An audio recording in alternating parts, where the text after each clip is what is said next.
ನಿನಗಾಗಿ ಭಾಗ 178. ವಿಕ್ರಮ್ ಮತ್ತು ದಮಯಂತಿ ಇಬ್ಬರೂ ಕೂಡ ಕಾಂಚನಾಳ ಧ್ವನಿಯನ್ನು ಕೇಳಿ ಸ್ವಲ್ಪ ಹೆದರುತ್ತಾರೆ. ಅಜ್ಜಿ ನಮಗಾಗಿ ಇಷ್ಟೊಂದು ಕಷ್ಟಪಡುತ್ತಿದ್ದಾಳೆ, ನಾವು ನೋಡಿದರೆ ಇಲ್ಲಿ ಎಂಜಾಯ್ ಮಾಡುತ್ತಿದ್ದೇವೆ, ಪ್ರತಿದಿನ ಇದೇ ನಿಮ್ಮದು, ನೀವು ಮಾತ್ರ ನನ್ನನ್ನು ಬಿಡುವುದಿಲ್ಲ ಅಂತ ತಬ್ಬಿಕೊಂಡಿದ್ದ ಅವನ ಕೈಗಳನ್ನು ತನ್ನ ಕೈಯಿಂದ ಬಿಡಿಸಿದಳು. ಆದರೆ ಅವನು ಪುನಃ ಪ್ಲೀಸ್ ನನ್ನನ್ನು ಬಿಟ್ಟು ಹೋಗಬೇಡ ಅಂತ. ಆಗ ಅವಳು ಅವನನ್ನು ವಿಚಿತ್ರವಾಗಿ ನೋಡಿ, ನಿಮ್ಮನ್ನು ಬಿಟ್ಟು ಯಾರೂ ಹೋಗುವುದಿಲ್ಲ, ನೀವು ನನ್ನ ಜೊತೆ ಬನ್ನಿ, ನಿಮಗೆ ಊಟ ಬೇಡವೇ? ಅಜ್ಜಿ ಕರೆಯುತ್ತಿರುವುದು ಊಟ ಮಾಡಲು ಅಷ್ಟೆ. ಆಗ ಅವನು ತನ್ನ ಹೊಟ್ಟೆಯನ್ನು ಅವಳ ಕೈಯಿಂದ ಮುಟ್ಟಿಸಿ, ಈಗ ನನ್ನ ಹೊಟ್ಟೆ ತುಂಬಿ ಹೋಯಿತು, ನೀನು ನನ್ನ ಹೊಟ್ಟೆಯ ಮೇಲೆ ಮತ್ತೆ ಕೈ ಮುಟ್ಟೆಯಲ್ಲ, ಅದಕ್ಕೆ ನನಗೆ ಊಟ ಬೇಡ ಅಂತ ಅವನು ಹೇಳುತ್ತಿದ್ದಾನೆ. ಆಗ ಅವಳು ಕೋಪದಿಂದ ಅವನನ್ನು ನೋಡಿದಳು. ಆಗ ಅವನಿಗೆ ಅರ್ಥವಾಯಿತು, ನಾನು ಇವಳಿಗೆ ಬೇಸರ ಮಾಡಿದ್ದೆ ಅಂತ. ದೇವರು ಹೇಳಿದ ಮೇಲೆ ಭಕ್ತ ಅವನ ಮಾತನ್ನು ಕೇಳುವುದಿಲ್ಲವೇ? ಅದೇ ರೀತಿ ಇನ್ನು ದೇವತೆ ಕರೆದರೆ ಈ ಭಕ್ತದಾಸ ಬರುವುದಿಲ್ಲವೇ ಅಂತ ಅವಳ ಕಾಲ ಕೆಳಗಡೆ ಕುಳಿತುಕೊಂಡ. ಅವಳ ಕೈಯನ್ನು ಹಿಡಿದುಕೊಂಡು ಅವಳ ಕೈಗೆ ಮುತ್ತು ಕೊಟ್ಟು, ನೀನು ನನ್ನ ಬಂಗಾರ, ನನ್ನ ಚಿನ್ನ ಅಂತ ಪದೇ ಪದೇ ಮುತ್ತನ್ನು ಕೊಡುತ್ತಿದ್ದಾನೆ. ಅವಳಿಗೆ ಪುನಃ ಕಸಿ ಬಿಸಿ ಆಯಿತು. ಈ ಮನುಷ್ಯ ನನ್ನ ದೇಹದ ಒಂದು ಭಾಗ ಸಿಕ್ಕಿದರೆ ಸಾಕು, ಅದಕ್ಕೆ ಮುತ್ತು ಕೊಡುತ್ತಾ ಇದ್ದು ಬಿಡುತ್ತಾನೆ, ಅದು ನನ್ನ ಕಾಲಾದರೂ ಸರಿ, ಕೈಯಾದರೂ ಸರಿ, ಮುಖವಾದರೂ ಸರಿ ಅಂತ ನೆನೆಸಿಕೊಂಡು ಅವಳಿಗೆ ನಾಚಿಕೆ ಬರುತ್ತದೆ. ನನ್ನ ಸೊಂಟವಾದರೂ ಸರಿ ಅಂತ ಅಂದುಕೊಳ್ಳಬೇಕಾದಾಗ ನನಗೆ ಇಷ್ಟು ನಾಚಿಕೆ ಆಗುತ್ತದೆ, ಇಷ್ಟೊಂದು ಆಸೆ ಆಗುತ್ತದೆ. ನಮ್ಮಿಬ್ಬರ ಮಿಲನದ ಬಗ್ಗೆ ಇನ್ನು ವಿಕ್ರಮ್ಗೆ ಆಸೆ ಇರುವುದಿಲ್ಲವೇ? ನಾನು ಏಕೆ ಅವನನ್ನು ಇಷ್ಟೊಂದು ದೂರ ತಳ್ಳುತ್ತೇನೆ, ಅವನನ್ನು ಇಷ್ಟೊಂದು ಅಸಹ್ಯವಾಗಿ ನೋಡುತ್ತೇನೆ ಅಂತ ಅವಳಿಗೆ ಅವಳ ಮೇಲೆ ಬೇಸರವಾಯಿತು. ಅವಳು ಕೂಡ ಅವನನ್ನು ಮೇಲೆ ಹೇಳಿಸಿ, ಈಗ ಹೋಗೋಣ ಅಂತ ಹೇಳಿದಳು. ಆಗ ಅವನು ಅವನ ಬೆರಳನ್ನು ತನ್ನ ತುಟಿಯ ಮೇಲೆ ಇಟ್ಟು ಅವಳ ತುಟಿಯಿಂದ ಮುತ್ತು ಬೇಕು ಅಂತ ಸನ್ನೆ ಮಾಡಿದ. ಆಗ ಅವಳು ತನ್ನ ಕಣ್ಣುಗಳನ್ನು ತುಂಬಾ ದಪ್ಪಗೆ ಬಿಟ್ಟಳು. ಅವನಿಗೆ ಭಯವಾಯಿತು, ಇನ್ನು ಕೋಪ ಮಾಡಿಕೊಳ್ಳುತ್ತಾಳೆ ಅಂತ ಸುಮ್ಮನಾದ. ಕಣ್ಣುಗಳನ್ನು ಕೆಳಗೆ ಬಿಟ್ಟು ಅವಳ ಮುಖವನ್ನು ನೋಡಲು ಭಯವಾಗಿ ನಂತರ ಅವಳು ಅವನ ಹಣೆಯ ಮೇಲೆ ಮುತ್ತನ್ನು ಕೊಟ್ಟಳು. ಬನ್ನಿ ಹೋಗೋಣ, ಮಕ್ಕಳ ರೀತಿ ಹಾಡಬೇಡಿ, ನೀವು ಒಂದು ದೊಡ್ಡ ಕಂಪನಿಯ CEO, ನಾಳೆಯಿಂದ ನೀವು ಕೆಲಸಕ್ಕೆ ಹೋಗಬೇಕು, ಮನೆಯಲ್ಲಿ ನನ್ನನ್ನು ಕಾಂಚನ ಅಜ್ಜಿ ಮತ್ತು ಚಿಕ್ಕಮ್ಮ ನೋಡಿಕೊಳ್ಳುತ್ತಾರೆ ಅಂತ ಹೇಳಿದಾಗ ಅವನಿಗೆ ಭಯವಾಯಿತು. ಚಿಕ್ಕಮ್ಮ ಇಲ್ಲೇ ಇದ್ದಾರೆ ಅಂದ ಮೇಲೆ ನಾನು ಮನೆಯಲ್ಲಿ ಇವಳನ್ನು ಅಜ್ಜಿ ಜೊತೆ ಬಿಟ್ಟು ಹೋಗುವ ಪ್ರಮೇಯವೇ ಇಲ್ಲ ಅಂತ ಅಂದುಕೊಂಡ. ಆದರೂ ಅವಳ ಎದುರಿಗೆ ತಲೆ ಅಲ್ಲಾಡಿಸಿದ. ಅವಳನ್ನು ಪುನಃ ಇನ್ನೆಲ್ಲಿಗೆ ಕರೆದುಕೊಂಡು ಹೋಗಲಿ?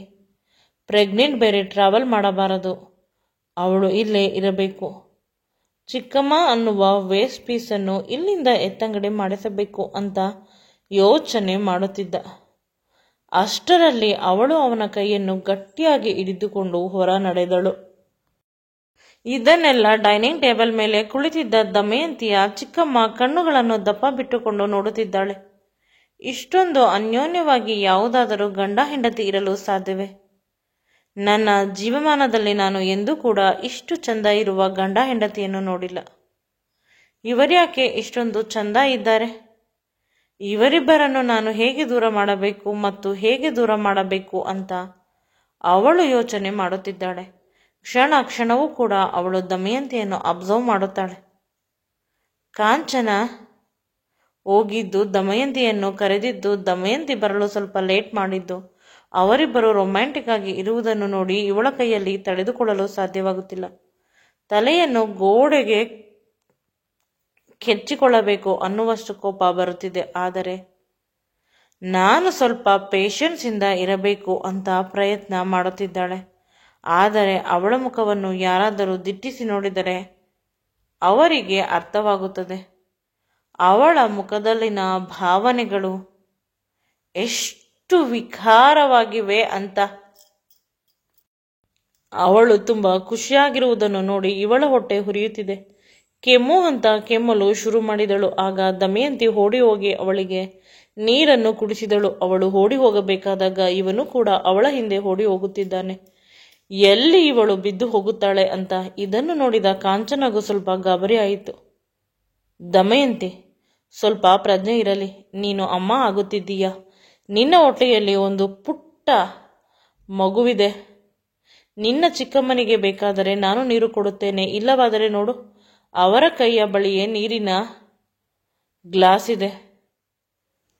ಆದರೆ ನೀನು ಓಡಿದರೆ ಮಗುವಿಗೆ ತೊಂದರೆ ಆಗುತ್ತದೆ. ನೀನು ನಿನ್ನ ಮಗುವನ್ನು ತುಂಬ ಪ್ರೀತಿಯಿಂದ ನೋಡಿಕೊಳ್ಳಬೇಕು ಅಂತ ಹೇಳಿದಾಗ ದಮಯಂತಿಗೆ ತನ್ನ ತಪ್ಪಿನ ಅರಿವಾಗುತ್ತದೆ. ನಾನು ಸ್ವಲ್ಪ ಕೇರ್ಫುಲ್ ಆಗಿರಬೇಕು ಅಂತ ವಿಕ್ರಮ್ ಕಡೆ ನೋಡುತ್ತಾಳೆ. ವಿಕ್ರಮ್ ಸ್ವಲ್ಪ ಬೇಸರದಲ್ಲಿ ಇರುತ್ತಾನೆ. ಆಗ ಸಾರಿ ಅಂತ ಕಣ್ಣುಗಳಲ್ಲಿ ಕ್ಷಮೆ ಕೇಳುತ್ತಾಳೆ. ಅದು ಅವನಿಗೆ ಅರ್ಥವಾಗಿ ಸ್ವಲ್ಪ ರಿಲೀಫ್ ಆಗುತ್ತಾನೆ. ಅವಳು ಕ್ಷಮೆ ಕೇಳಿ ಇವನು ಕ್ಷಮಿಸುವುದಿಲ್ಲ ಅಂತ ಅನ್ನಲು ಸಾಧ್ಯವೇ ಇಲ್ಲ. ಕೊನೆಗೆ ವಿಕ್ರಮ್ ದಮಯಂತಿ ಕುಳಿತುಕೊಳ್ಳಲು ಚೇರನ್ನು ಎಳೆಯುತ್ತಾನೆ. ನಂತರ ಅವಳು ಕುಳಿತುಕೊಳ್ಳುತ್ತಾಳೆ. ಇವನು ಅವಳ ಪಕ್ಕ ಕುಳಿತುಕೊಳ್ಳಬೇಕು ಅಂತ ಅದಕ್ಕಾಗಿ ಅವಳಿಗೆ ಒಂದೊಂದೇ ಹೆಲ್ದಿಯಾಗಿರುವ ಊಟವನ್ನು ಬಡಿಸುತ್ತಾನೆ.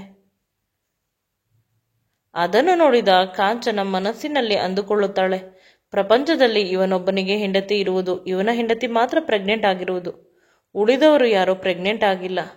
ಇವನ ಅಪ್ಪ ಎಷ್ಟು ಕೆಟ್ಟದಾಗಿ ನನ್ನ ಮಗಳನ್ನು ನೋಡಿಕೊಂಡ, ಎಷ್ಟು ಬೇಗ ನನ್ನ ಮಗಳನ್ನು ಮರೆತು ಬಿಟ್ಟ. ಆದರೆ ಇವನು ತಂದೆ ತಾಯಿ ಇಲ್ಲದ ತಬ್ಬಲಿ. ಮಗುವನ್ನು ತನ್ನ ಮಗು ತನ್ನ ಸರ್ವಸ್ವ ಅಂತ ನೋಡಿಕೊಳ್ಳುತ್ತಿದ್ದಾನೆ. ಹೆಂಡತಿಯಲ್ಲ, ಅವನ ಬದುಕಿನ ಪ್ರತಿಯೊಂದು ಅಂಶ ಅವರಿಬ್ಬರನ್ನು ನೋಡಿ ನಾನು ಖುಷಿ ಪಡಬೇಕು. ಮತ್ತೇಕೆ ನಾನು ಇಷ್ಟೊಂದು ಇರಿಟೇಟ್ ಆಗುತ್ತಿದ್ದೇನೆ ಅಂತ ಅವಳೇ ಕೇಳಿಕೊಂಡಳು. ಆದರೆ ಉತ್ತರವಿಲ್ಲ. ಈಗಲೂ ಕೂಡ ಅವರಿಬ್ಬರ ಪ್ರೀತಿಯನ್ನು ನೋಡಿ ಅವಳಿಗೆ ಸಮಾಧಾನವಾಗುತ್ತಿಲ್ಲ. ಬದಲಿಗೆ ಮನಸ್ಸಿನಲ್ಲಿ ಏನೋ ಒಂದು ಕಸಿಬಿಸಿ ಆಗುತ್ತಿದೆ. ಇವನೊಬ್ಬ ಪುನಃ ಪುನಃ ಇವಳಿಗೆ ಇದನ್ನು ಇಡಲ್ಲ, ಇದನ್ನು ತಿನ್ನು, ಇದು ಬೇಕಾ ಅದು ಬೇಕಾ ಅಂತ ಕೇಳುತ್ತಿರುತ್ತಾನೆ. ದಮಯಂತಿಯ ಚಿಕ್ಕಮ್ಮ ಅಂತೂ ಇನ್ನೂ ಸ್ವಲ್ಪ ಹೊತ್ತು ಹೋದರೆ ಬ್ಲಾಸ್ಟ್ ಆಗಿ ಬಿಡುತ್ತಾಳೆ, ಅಷ್ಟು ಕೋಪ ಬರುತ್ತಿದೆ. ಅವಳ ಮುಖ ಸಂಪೂರ್ಣವಾಗಿ ಕೆಂಪಾಗಿದೆ. ನನ್ನ ಮಗಳಿಗೆ ಈ ರೀತಿಯ ಜೀವನ ಬೇಕು ಅಂದರೆ ಇವಳು ಅನುಭವಿಸುತ್ತಿದ್ದಾಳೆ. ಇವಳನ್ನು ನಾನು ನೆಮ್ಮದಿಯಾಗಿರಲು ಹೇಗೆ ಬಿಡುತ್ತೇನೆ? ನನ್ನ ಹೊಟ್ಟೆ ಎಷ್ಟು ಬೇಗ ಉರಿಸುತ್ತಾಳೋ, ಎಷ್ಟೊಂದು ಜಾಸ್ತಿ ಅಷ್ಟು ಬೇಗ ಅವಳು ಹಾಳಾಗುತ್ತಾಳೆ ಅಂತ ಮನಸ್ಸಿನಲ್ಲಿ ಶಾಪ ಹಾಕುತ್ತಿದ್ದಾಳೆ. ಅವಳು ಏನಾದರೂ ವಿಚಿತ್ರವಾಗಿ ಹಾಡೇ ಹಾಡುತ್ತಾಳೆ ಅಂತ ಅನಿಸುತ್ತಿದೆ. ಆದರೆ ಅಷ್ಟರಲ್ಲಿ ಗಿರಿ ಬಂದ. ಎಲ್ಲರಿಗೂ ವಿಶ್ ಮಾಡಿದ ನಂತರ ವಿಕ್ರಮ್ ಮತ್ತು ದಮಯಂತಿಗೆ ವಿಶ್ ಮಾಡಿದರು. ಅವರಿಬ್ಬರು ಅವರ ಪ್ರಪಂಚದಲ್ಲೇ ಇದ್ದರು. ಏನು ಇವನಿಗೆ ಇವಳು ತಿನ್ನಿಸಿಕೊಳ್ಳುತ್ತಿದ್ದರು. ಅವರಿಬ್ಬರ ಆ ಕ್ಷಣದ ನೋಟ ಅವನ ಮನಸ್ಸಿಗೆ ತಂಪು ನೀಡಿತು ತುಂಬ. ಅವರಿಬ್ಬರು ಅವರ ಮನೆಯಲ್ಲಿ ಇದ್ದರೆ ಇಷ್ಟೊಂದು ಫ್ರೀಯಾಗಿರಲು ಸಾಧ್ಯವಾಗುತ್ತಿರಲಿಲ್ಲ. ವಿಕ್ರಮ್ ಅಮ್ಮ ತುಂಬ ಸ್ಟ್ರಿಕ್ಟ್. ಇಷ್ಟೊಂದು ಫ್ರೀಯಾಗಿ ವಿಕ್ರಮ್ ದಮಯಂತಿ ಜೊತೆ ಇದ್ದಿದ್ದರೆ ನನ್ನ ಮಗ ನನ್ನನ್ನು ಬಿಟ್ಟು ಹೊರಟು ಹೋಗುತ್ತಿದ್ದಾನೆ ಅಂತ ಕೋಪದಿಂದ ಕುಣಿಯುತ್ತಿದ್ದರು. ಇಲ್ಲವಾದರೆ ಏನಾದರೂ ಗಲಾಟೆ ಮಾಡುತ್ತಿದ್ದರು. ಅವರ ಈ ಸ್ವಭಾವದಿಂದಲೇ ಅವರ ಮೊದಲ ಮಗ ಮತ್ತು ಸೊಸೆ ಇಬ್ಬರು ಮನೆ ಬಿಟ್ಟು ಹೊರಟು ಹೋಗಿರುವುದು. ಸೊಸೆ ಶ್ರೀಮಂತರ ಮನೆಯ ಹುಡುಗಿ, ಗಂಡನ ಜೊತೆ ಸೇರಬೇಡ ಅಂತ ತುಂಬಾ ಕಷ್ಟ ಕೊಡುತ್ತಿದ್ದರು. ನಂತರ ಅದನ್ನು ತಿಳಿದ ಅವಳ ಅಪ್ಪ ಅಮ್ಮ ಅವಳನ್ನು ಅವರ ಮನೆಗೆ ಕರೆದುಕೊಂಡು ಹೋದರು. ನಂತರ ಮಕ್ಕಳಾದ ಮೇಲೆ ಅಂಕಲ್ ಆಂಟಿ ಅವರ ಮನೆಗೆ ಹೋಗಲು ಅಭ್ಯಾಸ ಮಾಡಿಕೊಂಡರು. ಇನ್ನೆಂದೂ ಕೂಡ ಅವಳು ಇಲ್ಲಿ ಶಾಶ್ವತವಾಗಿ ಇರಲು ಬರುವುದಿಲ್ಲ ಅನ್ನುವ ಸತ್ಯ ಗೊತ್ತಾದ ಮೇಲೆ ವಿಕ್ರಮ್ಗೆ ಮದುವೆ ಮಾಡೋಣ ಅಂತ ಸೂರ್ಯ ಅಂಕಲ್ ತುಂಬಾ ಯೋಚಿಸುತ್ತಿದ್ದರು. ಆಗಲೂ ಕೂಡ ವಿಕ್ರಮ್ನ ಅಮ್ಮ ಒಪ್ಪುತ್ತಿರಲಿಲ್ಲ. ನನ್ನ ಸೊಸೆ ತುಂಬಾ ರಿಚ್ ಇರಬೇಕು, ಬಡವರನ್ನು ಕಂಡರೆ ನನಗೆ ಅಸಮಾಧಾನ ತುಂಬ, ನೀವು ನನ್ನ ವಿಷಯದಲ್ಲಿ ಈ ರೀತಿ ತಪ್ಪು ಮಾಡುವ ಹಾಗಿಲ್ಲ ಅಂತ ತುಂಬಾ ದಪ್ಪ ಕಣ್ಣನ್ನು ಬಿಡುತ್ತಾಳೆ. ಆಗ ಇವನಿಗೆ ತುಂಬಾ ಹಿಂಸೆ ಆಗುತ್ತಿದೆ. ನಾನು ಕೂಡ ಮದುವೆ ಆಗಿದ್ದರೆ ಈ ರೀತಿ ಇರಬಹುದಿತ್ತೇನೋ, ಕೇವಲ ಇನ್ನೊಬ್ಬರ ಸುಖದಲ್ಲೇ ಬದುಕನ್ನು ಕಳೆಯುತ್ತಿದ್ದೇನೆ ಅಂತ. ಮೊದಲ ಬಾರಿ ಅವನಿಗೆ ಅನಿಸಿತು, ಮದುವೆ ಆದರೆ ಸ್ವಲ್ಪ ಭಯ. ಹಿಂದೆ ಮುಂದೆ ಯಾರೂ ಇಲ್ಲ, ನನಗೆ ಅನಾಥ, ನನಗೆ ಯಾರು ಹೆಣ್ಣು ಕೊಡುತ್ತಾರೆ ಅಂತ. ಆದರೆ ಇಂದು ಆ ಅನಾಥ ತುಂಬ ಆಸ್ತಿಯ ಮಾಲೀಕ, ಹೆಚ್ಚು ಕಡಿಮೆ 1,000 ಕೋಟಿ. ಅದನ್ನೆಲ್ಲ ತಿಳಿದಿರುವುದು ಕೇವಲ ವಿಕ್ರಮ್, ಸೂರ್ಯ ಮತ್ತು ಗಿರಿ ಸಂಪಾದನೆ ಮಾಡುವುದರಲ್ಲಿ 50% ಶೇರನ್ನು ತೆಗೆದುಕೊಳ್ಳುವಂತೆ ಮಾಡಿದ್ದಾರೆ. ಏಕೆಂದರೆ ಬೇರೆಯವರಿಗೆ ಶೇರ್ ಕೊಡುತ್ತಿದ್ದೆ, ಬೇರೆಯವರಿಗೆ ಕೊಡುವ ಬದಲು ನೀನೇ ತೆಗೆದುಕೋ, ನೀನು ಚೆನ್ನಾಗಿರೋ ಅಂತ ನಾನು ದುಡಿದು ಎಲ್ಲ ದುಡ್ಡನ್ನು ಅವರಿಗೆ ಕೊಟ್ಟು ಬಿಡುತ್ತಿದ್ದೆ. ನಂತರ ಅವರು, ನೀನು ಸೇವಿಂಗ್ಸ್ ಇಟ್ಟುಕೋ, ನೀನು ನಿನ್ನ ದುಡ್ಡಿನಲ್ಲಿ ಮನೆ ತೆಗೆದುಕೋ, ಕಾರು ತೆಗೆದುಕೊಂಡು ಮದುವೆ ಆಗು ಅನ್ನುವ ಒಳ್ಳೆಯ ಮಾತನ್ನು ಹೇಳುತ್ತಿದ್ದರು. ನನ್ನನ್ನು ಅವರ ಮನೆಯ ಮಗುವಾಗಿ ನೋಡಿಕೊಂಡರು, ಇದರಲ್ಲಿ ಒಂದೇ ಒಂದು ತಪ್ಪಿಲ್ಲ. ಆದರೆ ನನಗೂ ಫ್ಯಾಮಿಲಿ ಬೇಕು ಅಂತ ಅನಿಸುತ್ತಿದೆ ಅಂತ ಅಂದುಕೊಂಡ.